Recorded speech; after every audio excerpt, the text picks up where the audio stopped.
always recommend cash stuffing to beginners because it's a good way to get your hands on your money, see where it's going. But what if you don't have good access to banks, or what if you just want to do it digitally? Let's talk about it. I do cover this more in depth in the Budget Mastery Bootcamp, which if you go to the first pinned video on my page, you can learn more about it.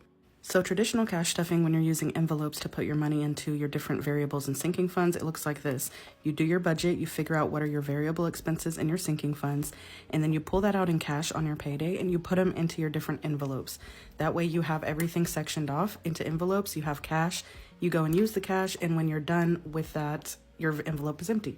But here's what digital cash stuffing might look like for you. So you do your budget again, and you get your variables and your sinking funds from your budget. Your variables then would go to checking accounts because you need debit cards to be able to spend the money for these funds, such as groceries, gas, and fund money, right? You don't want to have to constantly be pulling these out of savings because savings accounts sometimes have limits and can give you penalties. So you would have different checking accounts set up for your variable expenses.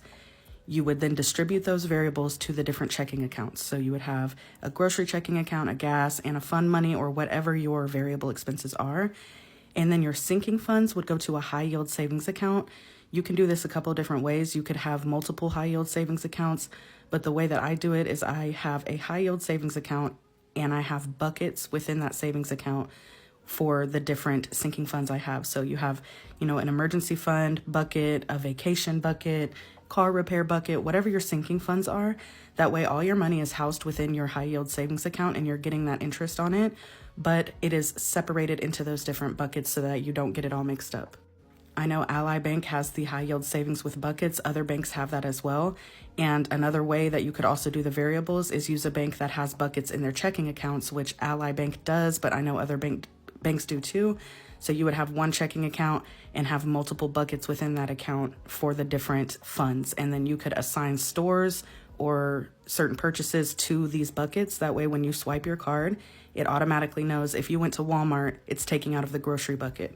Just know that you can use a combo of different methods. You don't have to just do one or the other. You could actually cash stuff some of your stuff and then digitally cash stuff other things. You could do it all digital. You could do it all traditional.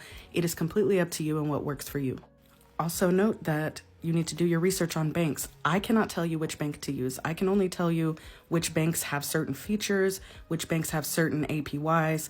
I can't tell you which bank you should use. That is completely up to you, your comfort zone, your comfort level, what you look for in a bank. So definitely do your own research. Make sure that there are no fees, so fee-free for checking accounts and savings accounts. Make sure that they are FDIC insured so that you know your money is insured and safe. And if you want a physical bank, also, you would make that a requirement as well. But call them, see how their accounts work, ask questions, and do your own research. Go with what you're comfortable with.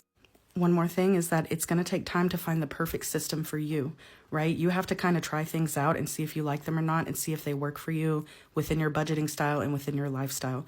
Nobody can give you the one true answer, and you're just going to have to go out there and try things for yourself. Again, I talk a lot more about this in the Budget Mastery Bootcamp. Go watch the first pinned video on my page or go to my bio if you want to read more about what's inside and also join us.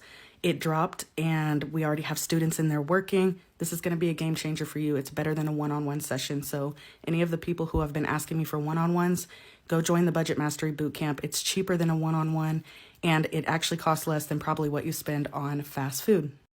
Leave any questions in the comments and I hope y'all have a great weekend. You got this, friend.